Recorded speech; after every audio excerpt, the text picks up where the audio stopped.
My name is Craig Mackay, President of the Institute of Certified Management Consultants of Ontario. It's my great pleasure to be your host for this event. We have two very special guests today who will be discussing the future of consulting, opportunities, and emerging trends.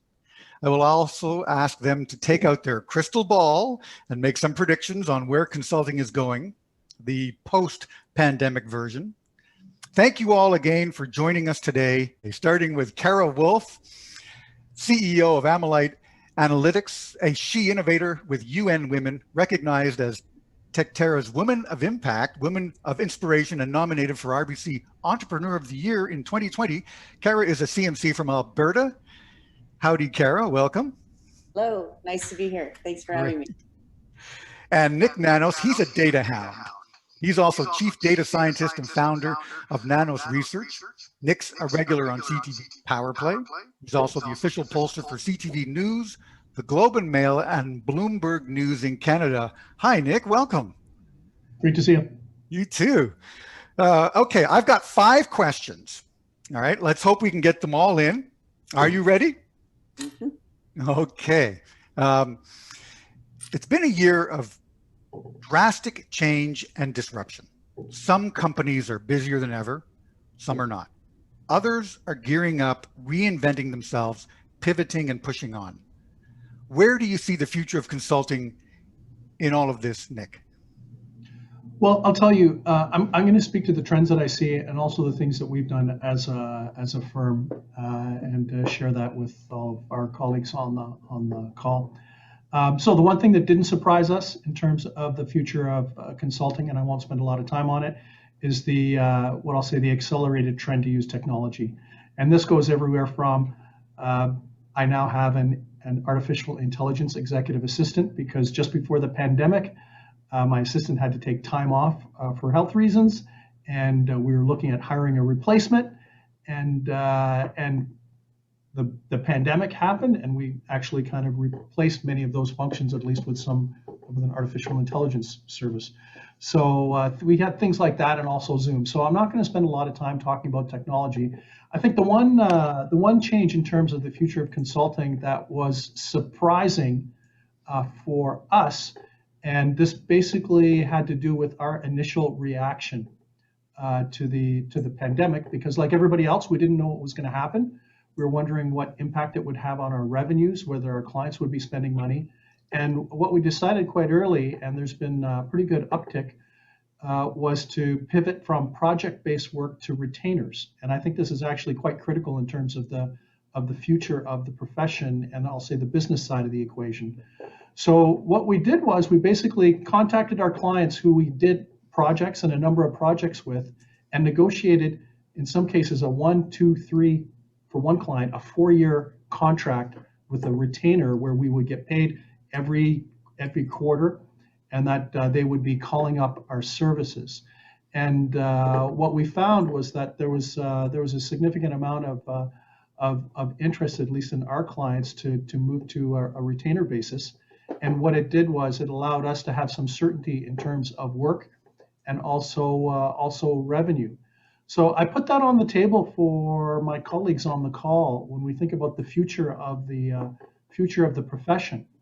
That at least for us, it's been an opportunity to port clients away from project to project and month to month, not necessarily knowing what would happen month to month, to longer term relationships. And we found that's been a big game changer for us in terms of being able to plan and actually building even stronger relationships with our clients. Great. Cara, same question. Where do you see the future of consulting as we come out of this pandemic?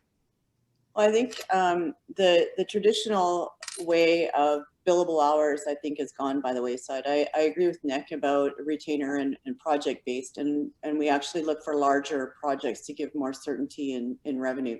So I own an artificial intelligence cybersecurity company, and we're building out next generation anti-malware, and we're seeing the adoption of automation increasing at an accelerated rate. And where I see management consultants coming into the role is through transformation.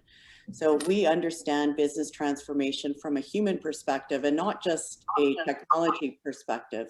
So everything from board alignment and governance through to senior executive and moving into different types of org charts with job tasks, elevating the automation. That's where we've traditionally played a role to shorten that time to accelerate business growth. So as technology increases in the adoption, we were behind, now we're moving forward. The human process always lags. And so we work very well with businesses to get that human process advanced to accept the technology and accept that acceleration. And in terms of the business model, we do need to move away from the billable hour. I don't think that that's sustainable for anyone. And the retainer is great as long as there's a scope of work that goes with it that's tightly controlled. So there is definitely an evolving role, and our assistance, I think, is needed more than ever. Right. Cara, question 2 here. Where do you see the brightest opportunities for consultants to contribute in the economic rebound that we hope for and see on the horizon? Well, I think people are looking for direction, right? So they're looking for guidance and they're looking for that extra pair of hands. And a lot of times I work at the board and the CEO level, and they need a sounding board. And so they're navigating through change that's unprecedented, and they seek advisors from all different skill sets. And a management consultant or a CMC can give that objective third-party information. So I like to tell my clients, I'm not going to tell you what you want to hear. I'm going to tell you what you need to hear. So, that is, it's comforting to them, especially when you're navigating rapid change, because it's a little scary at the top and it's a little lonely. So when you've got that sounding board of expertise, and we bring a broad scope of expertise to the table from multiple companies and multiple scenarios, we're really solid sounding boards. Nick, your thoughts on brightest opportunities? Well, there have been some really good short-term opportunities that I think are applicable to everyone. What we know from our research and also from what we're hearing from our clients is, and we all know this, is that the pandemic has been very uneven by sector in terms of its impact. And if you happen to have a book of clients in the right sectors, you're probably doing okay. For example, if you're in the high-tech technology area, if you happen to be in the hospitality sector or the travel sector, for example, there are issues. But two opportunities that we've seen at least pop up is that because from our perspective, what we've always wanted to do is to make sure that we keep that connection with the client, even if they can't afford to do everything that they want to do. And one of the short-term opportunities that has been very popular has been doing kind of broad scans and literature reviews where, for example, people in a client might not be able to afford a full-on study, but they want to know what are the best practices and cutting edge things that's going on in the sector. And it's like an easy sell, right? It's like, I'll just say $5,000 to $10,000 to do a bit of a thought piece on the best and the brightest that's going on to keep them up to date. And what we find is that's a really good short-term opportunity where it's not a big obstacle, and it's a light lift for us to keep our communications open with our clients while they're getting through to the pandemic. The other thing that we've noticed is that because of the problems, I shouldn't say, one of the problems with teleworking is that many organizations are having difficulty onboarding new employees. And that's one of the reasons why the retainer relationship has actually been appealing to some, because they see it as an opportunity to still have that capacity, knowing that it's difficult to onboard new employees at this particular point in time, and having a CMC at the table, helping them on things is a great high value alternative for them. And and what we've seen at least is because clients have not been onboarding new employees, that it's provided an opportunity for us to kind of expand our scope of contact with the client. So it's kind of, there are big opportunities, but there are also little opportunities that are kind of what we've seen as low hanging fruit, because we started doing these scans for a couple, and then we're like, you know what, this is easy to do. and allows us to stay on top of everything that's going out there. Allows us to still kind of keep in contact with our clients, and sets us up for when there's a rebound. And then we started marketing these things right across the board, and had some great pickup. And I'd like to say that if any of you decide to do this, you'll have to buy me a coffee next time you're in Ottawa. If you manage to get other people to sign up on these environmental scans, which are good to do, easy to do, and for clients that don't have the budget, it's a great way to keep that relationship strong. Yeah, I mean, I also like the idea that some management consultants who are in the HR area could definitely be helping with remote onboarding companies today, because it is difficult to hire people. The kind of onboarding I do is to move companies to the cloud. That's a different kind of onboarding. But I like your environment scan, which again, with everybody using remote technology, is becoming very quick and easy to get a feel for that corporation where you're beginning to provide them some insight. Good points. Question number 3, we're going to dig a little deeper here. Cara, when you converse with customers and clients, what's the mood or sense of the market today? It depends on the client, because I deal with both rapidly growing tech companies, and then I also work with distressed companies. So this pandemic has really broadened the chasm. There are either companies that are doing really, really well, or companies that are trying to hang on. And so rapid growth has its own kind of creative stress. So there's a lot of excitement, and there's a lot of opportunity, and staying focused is a big challenge to keep these CEOs and keep the senior executive challenged, because there's so much out there, and they're growing rapidly, and they have to staff up properly and use the right mix of people and process and technology. And then on the other side, you've got smaller businesses, maybe restaurants or bars or retail outlets, that are just barely hanging on. And they're losing their houses, they're leveraged, they don't know how much more to leverage, and it really is a scary situation.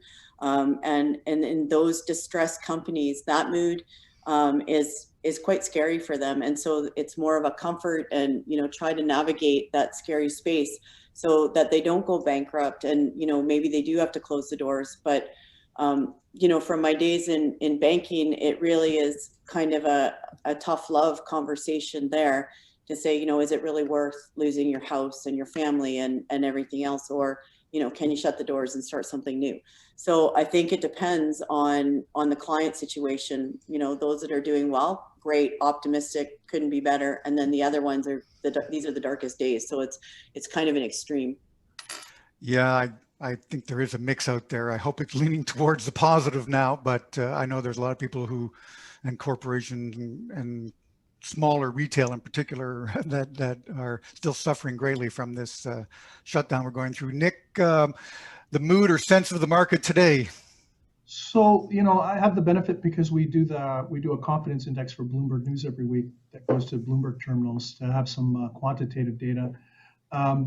What's interesting is that when you look at the quantitative data on confidence in the economy, and you look at what I'll say the anecdotal data when I talk to my clients, they're very similar. At the beginning of the pandemic, it was almost like people were frozen. They didn't know how long it was going to last. They didn't know what the impact was going to be. Many times, because this was uncharted territory for everyone, it was like paralysis almost for a number of organizations. I think we pivoted from that, and if I could use kind of a 3-phase analogy, we've pivoted from paralysis to phase 2, which is people, our clients at least, and what a lot of businesses realize, that this is not a short-term phenomenon, and it's going to be a long-term phenomenon, and potentially part of our ongoing business, not just for a year, but for kind of years, in terms of, we might be, after we get this jab, we'll probably be getting boosters, and we'll probably be happier to get boosters than in the past, in order to stay ahead of any future, I won't call it pandemic, but health threat. So we've gone from what I'll say paralysis to now people hunkering down and saying, how do we work the problem, and how do we get things done? And I think that's the sweet spot, at least for CMCs. you know, when people are in paralysis, there's not much you can do other than to say, you know, this isn't going to last together forever. You got to be prepared. And what I find is that clients are more likely to kind of understand that they have to pivot or they're dead. As you know, as simple as that. The good news is that, you know, our tracking on the economy and the stuff that we do is pretty correlates very highly to GDP numbers about 6 months in advance. So the numbers that we have now usually manifest themselves in you know, 6 months later. And what we do know from the research that we've done for Bloomberg News is that there's pent-up demand out there, that people are waiting to have some sort of normalcy, not to what was before, but the ability just to do some of the things and to see their loved ones like they did before the pandemic. And that I would expect that there's going to be what I'll say a little bit of a mini boom once we have herd immunity. And, you know, the crazy thing about all this stuff is that, you know, we hear, hey, there's lots of vaccinations. And then we hear, hey, there are people having blood clots from vaccinations. And millions of vaccinations are now shelved or put on pause as they are in the United States, which effectively impacts our herd immunity. So you know, I think in terms of the client's mood, it's positive generally in terms of the long run. They're waiting for things to open up a bit, for a bit of normalization, and they're starting to prepare now for some sort of normalization, and even for those sectors that have just been beaten up, like the hospitality sector. There are studies that are suggesting, I just read a study this morning in New Zealand, that there are more people in New Zealand going out to a restaurant now than before the pandemic. It's up like 50% because of all that pent up stuff. Now, obviously that they can't make up for all the wine they haven't drank and all the food they haven't eaten. But my point is that there's going to be some pent up demand and there'll be a little bit of a mini boom. I don't think it'll be sustained for a long period of time, but there'll be a mini boom. And I would say as CMCs, and this will be my last point, our objective today should be to prepare our clients for the mini boom and then to prepare for them to say, and then the real stuff will settle out after that, so that there are kind of multiple plans and multiple strategies that you're going to need to take advantage of the boom that will take place, but then to prepare for the adjustment back to reality after the boom. Yeah, it could be what we might call the real after effect. Yeah. That's a great point. Question 4, Nick, if you had to pick 1 or 2 areas to focus on as a management consultant for your clients, what would that be? You know what I put, and we talked about this a little earlier. Yeah. I'd have HR at the top and team building. And I know I'm on a group with a number of other CEOs.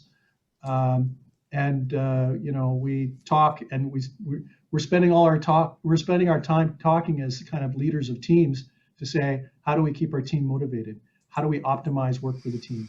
How do we make sure that everybody's performing? How do we respect kind of people's diverse needs? You know, how do we deal with the fact that you know, not everybody has a great setup at home to telework? And I think anyone that has expertise in the HR team building space is very, very well positioned. And then the second area of focus, so we don't play in that space. We're interested in that space, but our firm doesn't play in that space. But the other area the space that our firm does play in is delivering value to clients and building loyalty. And I think that's the, you know, because what has happened is with the disruption during the pandemic, people have not only questioned their own values. It's kind of like, you know, do I need the house I live in? Did I spend enough time visiting my mother, right? And don't read into that. That's just a general observation, not specific to myself. But okay. you know, it's kind of those soul-searching questions. Just think, people are asking those soul-searching questions because they're in isolation. You know what? They're asking those same soul-searching questions about the companies and the products that they buy. You know, do I need this phone? How much do I need this phone?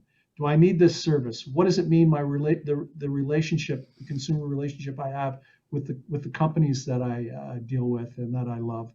And am I showing my employees and staff enough appreciation for what yeah, they're going through, right? exactly. Another part of that. So that rethink is, you know, CEOs are rethinking the value of teams. Customers are rethinking the value of all the relationships that they have, and I think it's a good time to be positioned to help companies get through both of those two big opportunities from my perspective. Well, and I think the CMC designation ought to be a door opener. I know it's hard to open doors when everything's remote. It's difficult to get obviously face-to-face meetings with potentially new clients you've never met before.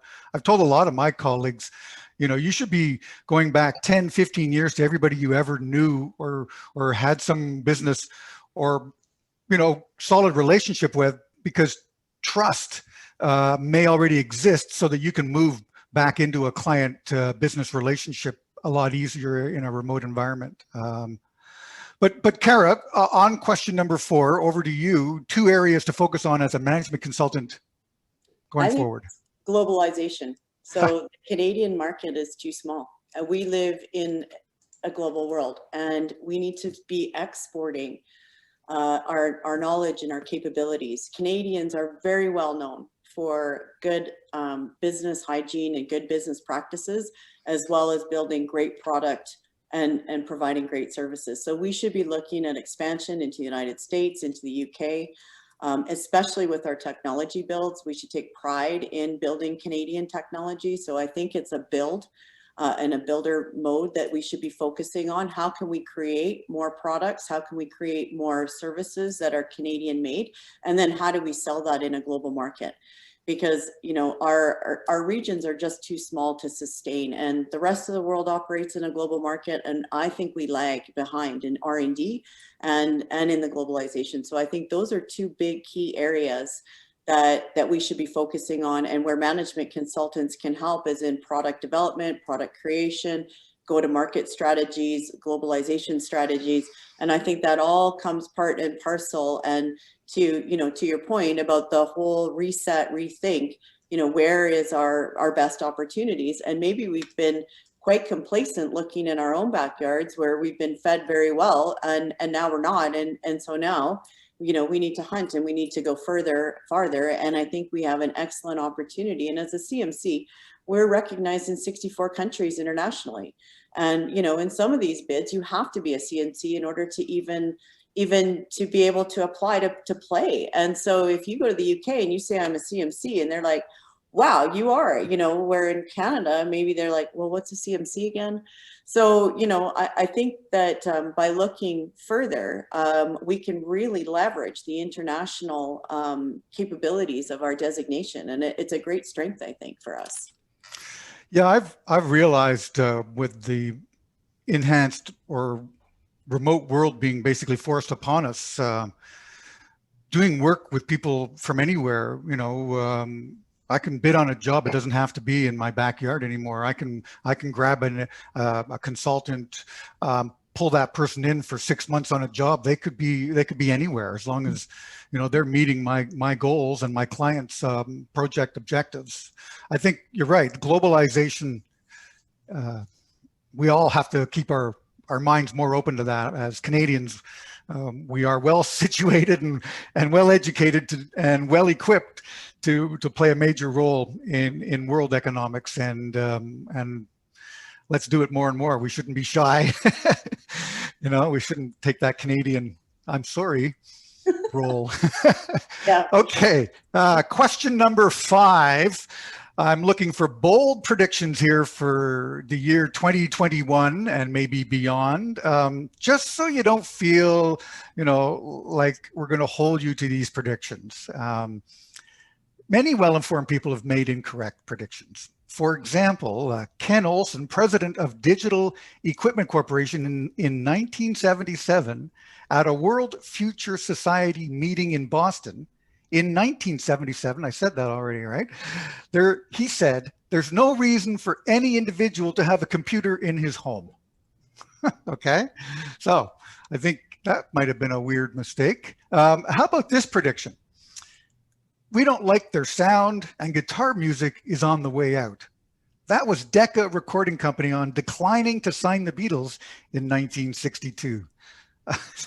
So with those epic measures, there's no pressure on our guest today. Cara, you're first. Any big predictions for 2021 and beyond? You put me in the hot seat.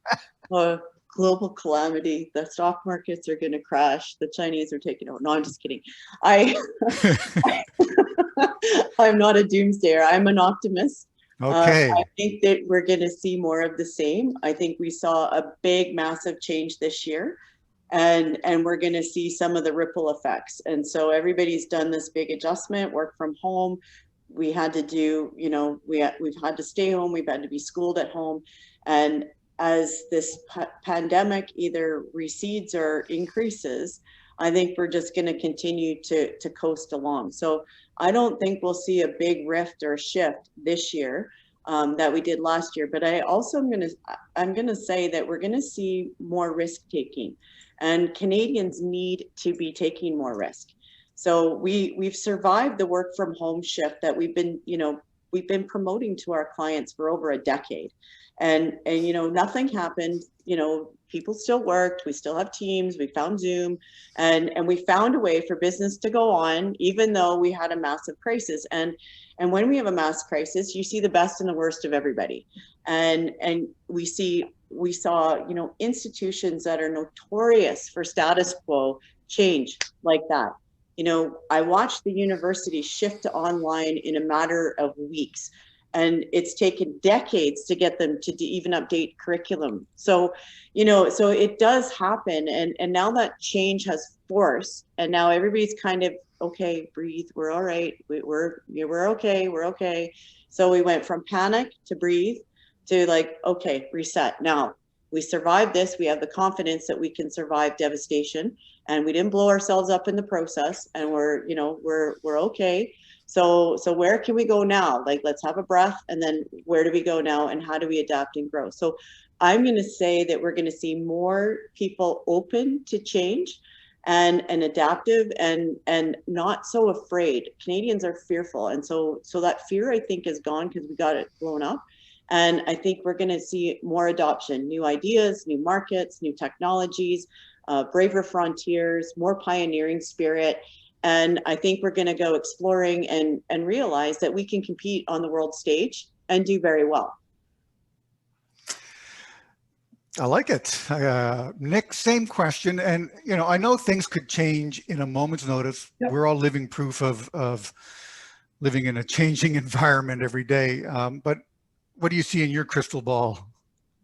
Okay, so I have a stock tip. Don't invest in companies that build office cubicles. How's that? Yeah. How's that for a stock tip and a bold prediction? The thing is for anybody that has been in the retail sector or in the government or in large workspaces, what have we seen? We've seen Workplace 2.0, which is basically cover for reducing your real estate footprint and jamming people into cubicle farms where, people, they back up and they bump into one of their colleagues. Well, if I could make a prediction, I think that model of packing people into offices is dead. That said, I do not think that the office is dead. It will change where it will be a place that is safe, where you can stay healthy, a place that is resilient to pandemics, where, it might be, Craig and Cara, like retro hour, where everyone gets an office again, right? Where you can actually have a meeting and close a door. And I can tell from the other folks on the call that they're like me and remember a day when people used to have their own offices. So I think I don't think that the office is dead, but I think it's going to fundamentally change where it'll be a safe place that will be resilient from the pandemic, and employers will look and to say, how do I build my office for future pandemics so that I have the least amount of disruption. The other thing that so I put that on the table, and it has to do with that HR disruption that's taking place out there. The other thing I think will have to do with I'll call it velocity, the velocity of data and intelligence that people need, and this is actually critical for the profession. That I believe that CMCs could and should be the go-to source for the latest, greatest, and best ideas, and that we will have to continually be on the cutting edge in order to advise our clients, because that's all clients know now, to your point, Craig, is that things change fast. And I think I think it's going to be an opportunity for CMCs to decide to step up to be experts and leading experts in their area, where they can be called up by CEO to give advice, not just on what the best practices have been for the last 10 years, but where things are going. And the final one, I think there's going to be a renaissance in collaboration between individuals. That it's our technology is enabling that within firms. Now it's going to happen between firms and between consultants. We've all been on the calls where someone has said, where people don't even know where folks are. I'd be like, where are you? And someone would say, well, I'm in Edmonton. And I'd be like, oh, okay. And no one can tell where they are. And you know what? No one cares. As long as they show up to the call, and as long as they do their work, and as long as they deliver the value, they don't really care. And I think that's one of the things as CMCs that we need to, that if we really wanted to take advantage of what's happening, we have to figure out a better way to facilitate collaboration between CMCs in Canada across projects, to Cara's point, not just in Canada, but in the United States and other projects. And what role could the CMC play in connecting SWAT teams of experts to bid on projects that could deliver high value to people? Because I don't think clients are as hung up on, oh, do you have the big trophy office, and what's your bricks and mortar, and who's your team? That's all clients are looking now, is what is the value that you can deliver? Are the best people in the world on the call, and how can I benefit from that? Really well said. And the last point, I was thinking on the lines of multi-source networking. And really, the CMC organization is one of those networking associations where we can use that kind of collaboration to our mutual benefit. And just having these kinds of events that we're doing today, and getting people sharing thoughts, and the Thursdays that we're doing, and some other events, it's a great way to get to know other colleagues and to start using those connections and collaboration. So excellent point, Nick. Thank you very much. We're going to open up some questions from the floor. Please type them up in the chat if you haven't already. And I will look for those. I've got some here already I've collected. Just going back to the original point made about the moving from your billable model to a retainer model, James Healy was applauding that. He's just referred to that in the way of changing the focus on effort versus outcome. So Nick, maybe just address that again. Sure. I know the way we've been doing is not having, for our retainers, not having a billable hour tracking, because that's just, my eyes bleed as soon as I start thinking about stuff like that. And the extra time required just to manage that does not really deliver value to clients. What we've done, and when I say a retainer, that's code for pay me regularly for the work and spread it out over the year. And what we do is we kind of basically pre-negotiate projects, that you will have X number of projects with this type of scope, and this is what they would do. And that and the other thing that we say, the other thing that we have is, oh, by the way, if you don't use up all your projects, we keep the money. So use your projects. And what ends up happening in every single case is that clients spend more than what they have committed to. So what we've done is basically create a series of kind of discrete kind of products that we would deliver over the course of a year, and then clients can basically call them up. And then the thing is because the clients have made the commitment, what happens is they're in a meeting and someone goes, yeah, call up Nick. Like, we've got this arrangement with Nick. Like, let's do one of our projects. And then the contract's already in place because we've signed the contract. The payment terms are kind of not a pain in the ass, because, sorry for saying that, Craig, not a pain in the backside, because they're paying on a quarterly basis. So it's not like people are scrambling around, and not like we're chasing around people for an engagement that might have been done 5 or 6 months ago. And it allows us to kind of focus on delivering things. So, and then we kind of have like a, you know, we don't call it like gold, silver, and platinum or whatever, but we just have different kind of scales to say, would you like to have a commitment for $80,000 in projects over the course of the year, or 100,000, and then for them to be a call up. And I think once the clients buy into that, then they're just looking at ways to kind of fulfill the commitment. I mean, it's a great way to get in on a cold call. It's a great way to get your foot in the door. It's a great way to prove your value and worth, Yeah. right? Yeah. If I could just add, Craig, I saw a question. Yes. So we Sure. build quarterly, whether we do work or not. It's built quarterly, so that we're not keeping track of deliverables and stuff like that. And then we kind of say, so it's kind of like Leon's like 12 easy payments. Right?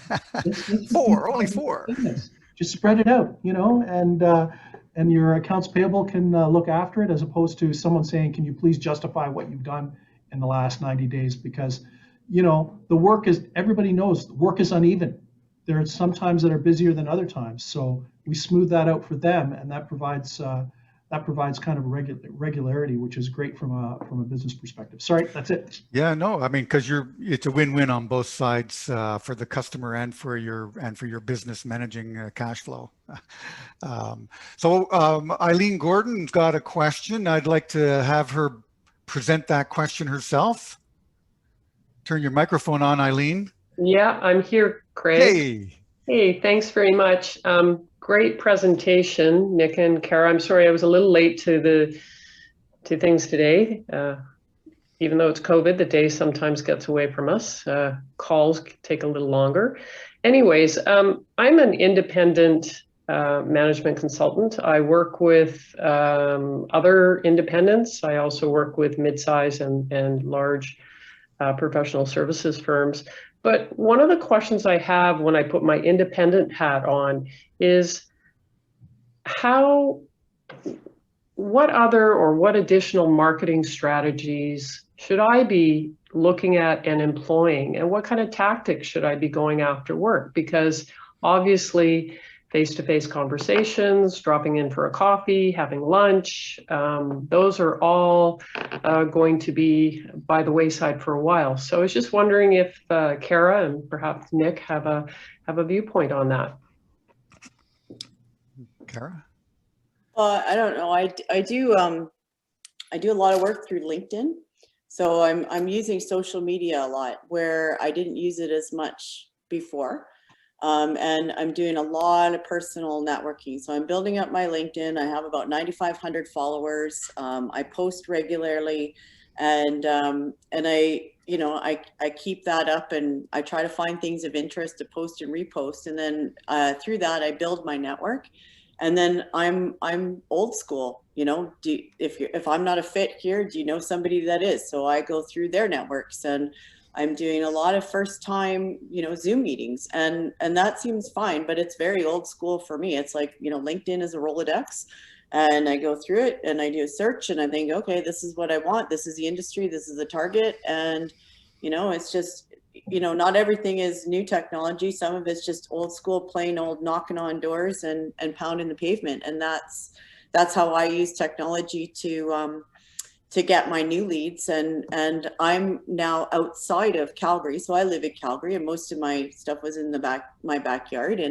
And I've been forced, because of economic realities, to look outside of my borders, which means LinkedIn is global. And I use that. And that has helped a great deal. And I've saved a ton of money on, $50 coffees. I have had no speeding tickets or parking tickets getting downtown. And I don't pay $50 for a coffee meeting for 10 minutes and waste 3 hours driving there for the meeting and then coming back on a maybe sale. So for me, the whole sales process is so much more efficient. And I save the social for when we need to do social networking, and I can't wait to get to our events again. But there's ways around it. You just need to be creative. So a blend of old school and a blend of new school is my new reality. Nick, did you want to address Yeah. that question? Yeah, if I could just add what we've done. So just to say, until last year, I was 100% old school. We never advertised. I, I did like 100 flights a year, flying around, talking to prospective clients. I networked through people that I knew, and it was all word of mouth, and it was successful. But what do you do? The big question for us is, okay, so I can't do that. Can't have the $50. I don't know what you're drinking in your $50 coffee, Cara. I'd like to say that. But anyways, I think there might be a little Irish Bailey's, whatever. My No, it's wife is a big parking. fan of Irish cream in her coffee. $45 for parking, $5 for Okay. Sure. Yeah, it's the $100 for a Starbucks coffee. So I tell you what we did. It's crazy.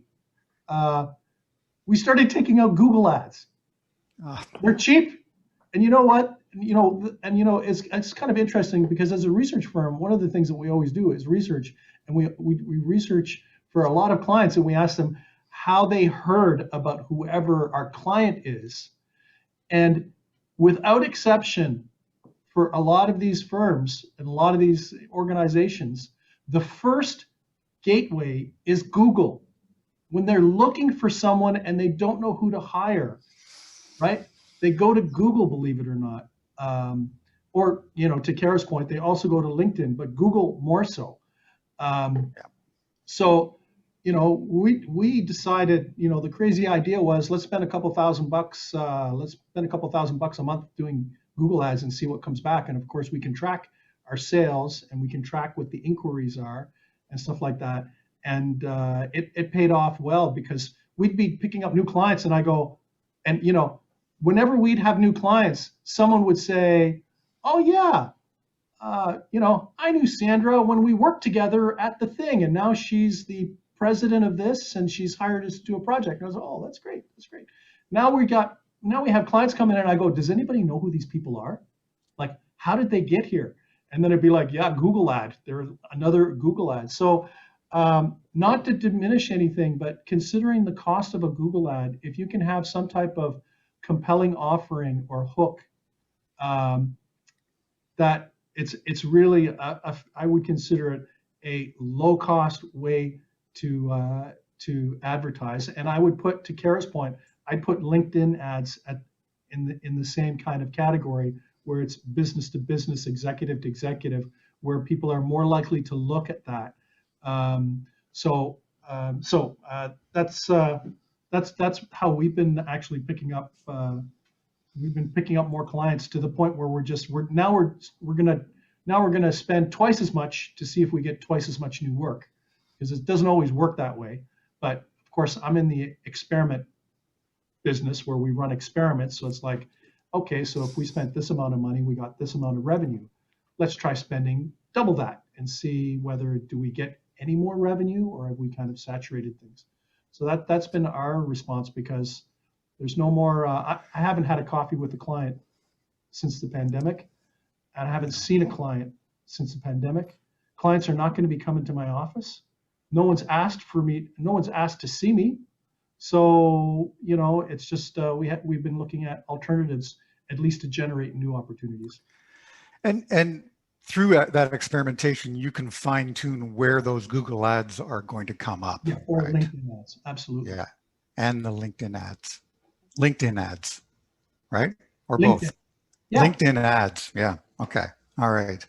The book, short book, I use short book, picking up on your idea there. I think that one thing that management consultants can focus on, and writing a book or a short book helps them really become an expert or fine tune their expertise in a niche. And I think that in this day and age, with everything changing really quickly, I think companies are looking for know-how consultants who really can know your specific business, your industry vertical, and help you and be like a partner, not just a part-time, one-time consultant, but an ongoing partner in advising on innovation and change for that company, for your clients. Mm-hmm. So Yeah. Now here's a related question from Lauren Boyle. Cara, how can we create more products and have improvement in markets with such restrictive trade practices between provinces? Well, it depends on what your product is. Yeah. Right? It's no, I mean, if your product is tech, it's not a big deal. Because your product is tech, and unless you're in defense, and then you've got issues with which countries you can do business with. So I really think it depends on what you're building. So if you're building physical products and there are trade restrictions, I mean, that's the nature of being in Canada. That's why you go to global markets. There's a lot of what's right about Canada. There's a lot of that's what's wrong, and you can only control what you can control. So you can try and influence change through, speaking with your political affiliates, but we know how that doesn't really have a lot of impact. So you have to deal with your reality of your situation. And if there are trade restrictions that are impacting the growth of your business, then you move outside of Canada and you go find countries that are receptive.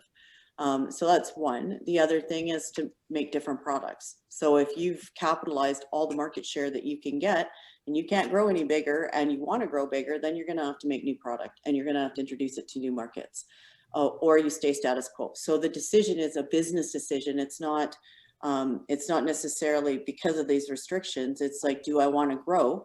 And how do I want to grow, and what do I want to make, and what's my expertise, and what's my area of expertise, and what markets are receptive to that. And we have trade commissioners that can help with international globalization efforts, and so they can help identify which markets and which clients that are looking for introductions.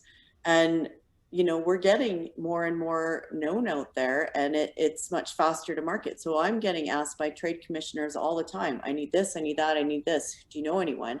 And so we've got a big boost here that we haven't had in a long time. So I wouldn't look just interprovincial. I would look outside the national border, make multiple products, or shift or pivot. So that would be my response to that question. Good question. Thank you for that. I'm going to go back to an open mic question. Greg Graham has a good one. Greg, can you unmute? Well, I know you can, but. Sure, Greg. Thanks, yes, I am. I was wondering if you had any thoughts on Consulting 4.0, and it seems to be, people have three tenets of what that is, two of which both of you, by the way, thank you for the really fantastic discussion, have talked about already, those being digital delivery of services and new business models. And kind of the third part of this Consulting 4.0 spiel seems to be that there will be a stratification of consulting services into strategic services that really require human creativity, kind of the essence of business strategy, and then low-cost commoditized services, which are more implementation and more routine work. And that, of course, is kind of being enabled by the whole gig economy and the ability, more knowledge out there, the ability to find methodologies and information on the internet and whatnot. Do you have any thoughts about that? I'd be interested in your take on it, please. Yeah, I can Sure, Nick. Yeah. No, I can do a first cut. I can throw it over, Craig, to you and Cara. But we're seeing the same kind of disruption, Greg, in other professions. So why don't we talk about CPAs, for example, internal audit functions that are being, are very in the past have been very labor intensive, but are now being automated by artificial intelligence, because now the machine learning and the AI can find all those things much faster, and the patterns in terms of any problems. But here's this. If we want to think outside of the box about Consulting 4.0, I'd like to add something new to that to the mix.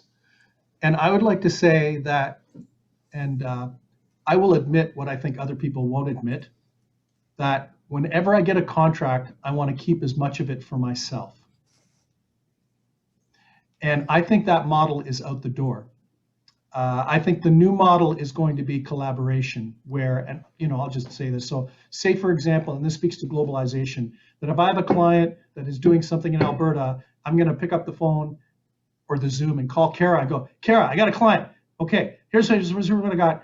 I'd like you to be part of the team. I'd like you to do 1, 2, 3, and I might not get the majority of the billings. And I think for Consulting 4.0 has to move from the old paradigm, which is bill clients as much as you can and keep as much as you can because we're trying to be profitable, to what I believe is to be, and I don't think generous is the right word, but to leverage our time more, where we realize we don't have to get all or most of the billings. How can we leverage our time to make more money in general, doing more projects, and having more collaborators, colleagues as collaborators on a project than in the past? And so why would I, if I had an engagement, I'll use an extreme example where I do all the work and I get everything, when the reality is maybe I could do 50 engagements and do part of the work. And at our firm, we usually have between 40 and 50 engagements happening concurrently.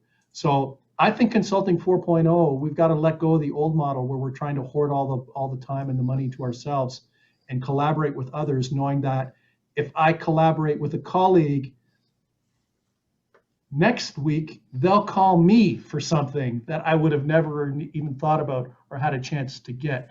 And I think that's where the Institute and the CMC, I think, needs to up its game to promote collaboration between CMCs, to build the teams that clients need and to deliver value. And you know what? And I think clients would welcome the situation where, like, why don't you say, if one CMC on a project is good, 3 must be much better, right? So I think, Greg, when we're talking about Consulting 4.0, some of that low-lying work is going to get knocked out. But I think collaboration and the importance of collaboration between CMCs on engagements is going to be important if we want to survive. If we all want to do our own thing and keep all our billables, we'll just wither on the vine and we'll be susceptible. But it's kind of like the stock market, right? You need a portfolio. A portfolio is kind of like you need collaborators on your team, and the more collaborators that you work together with, you minimize the risk as opposed to just working by yourself. Yeah, Cara, do you want to tackle Graham's question as well? Yeah, well, I couldn't agree more. And we've had multiple conversations of late recently on how we see management consultants surviving and thriving. And I couldn't agree more. The team-based approach is the strongest approach because you can leverage. And if you're an independent consultant, the only way you're going to grow is through collaboration with a team-based approach. So the Deloittes of the world and the PwCs, they all have teams, and we need to too. And I've been working as an agile independent consultant for well over a decade now, and I construct my teams based on the projects. And most of my client engagements are well over $100,000 to $250,000. And in order for me to bid on those bigger projects, I need to have a team, because I can't win that by myself and I can't deliver it by myself and then keep the firm running. So if I want to go after the bigger contracts, I need to have multiple people on board and have a very solid team. And then I can go after the bigger ones and spread the wealth. And I believe that, the larger pie you have is better for everyone. It's not about keeping all the pie to yourself, because, no pie or go hungry. But if you can create opportunity, and there are some of us that are builders and business builders, and we create opportunities for others and need to be compensated for that. And then there are others that are deliverers, and they do the delivery work and they need to be compensated for that. So I see a balance there, and it's not about doing the business development work for free and then, hope for the best that you make some money. It's like, pay the builders and pay the deliverers and share the wealth and collaborating, get along. And I think we need to build some frameworks here, and we have a real opportunity to set the stage and build some frameworks of collaboration, and across the country and internationally. Thank you, Cara. We're getting close to drawing this to a close, I can't thank both of you enough for being here today and the great advice that you've shared with everybody. And I believe that we're building a community here that has lots of potential for everyone. And the collaboration concept, I really enjoy hearing that, and I hope we can all pick up on that. A few thoughts that I've pulled out from today. I think as management consultants, we can link some of our strategy to transformation, the know-how and in-depth understanding of clients, be a partner for change. And earlier on, you both talked about artificial intelligence and and then using data to maximize automated decision-making. That's a big one. And helping clients be agile and innovative. The R&D point you made, Cara, as part of the, putting together a proper marketing plan for new products. I think also, this came up a while back during our conference. I don't think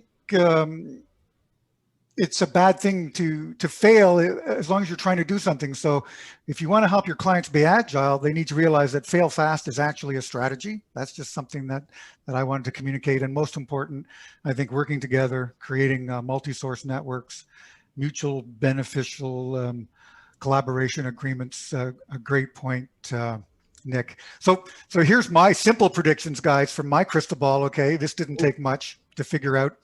Tools that protect your privacy will be more important.